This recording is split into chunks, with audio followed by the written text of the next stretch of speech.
Yeah, so my film is called Contrapunctus 5, and it's a multitasking film, you could say. So one of the topics of the movies is how our attention patterns might be changing. So it kind of forces the viewer to multitask, like a lot of us are doing already.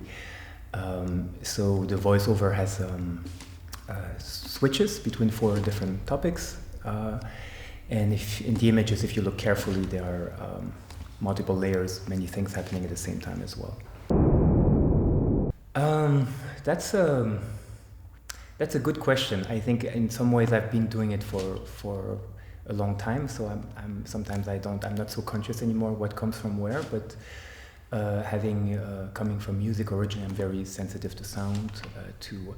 As a matter of fact, that the title of the movie, it's Latin for contrapoint, and it is a little bit like a fugue, so it's a little bit like a musical form, actually, with multiple lines that are kind of related, but it's not top-down hierarchy. So this is something you have in a certain form in music.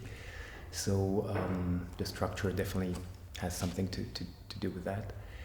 And I think a lot of things, there's a lot of common things also between what you do with sound and with image.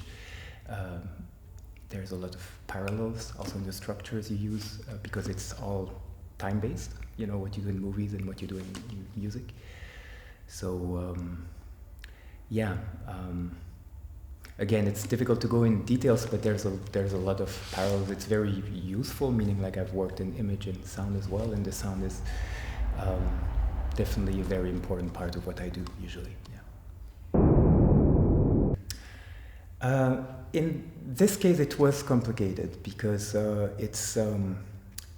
it deals with space and time disorientation in a way. So it's trying to convey a little bit of that disorientation, and then you have this challenge, like how how much disorientation is too much, how much is not enough. You want the film to be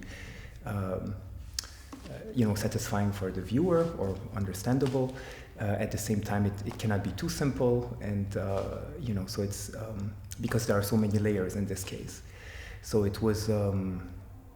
It's all related. There are 4 different topics, but they all have connections between them. And then because you're forced to switch between them, it's a little bit like having attention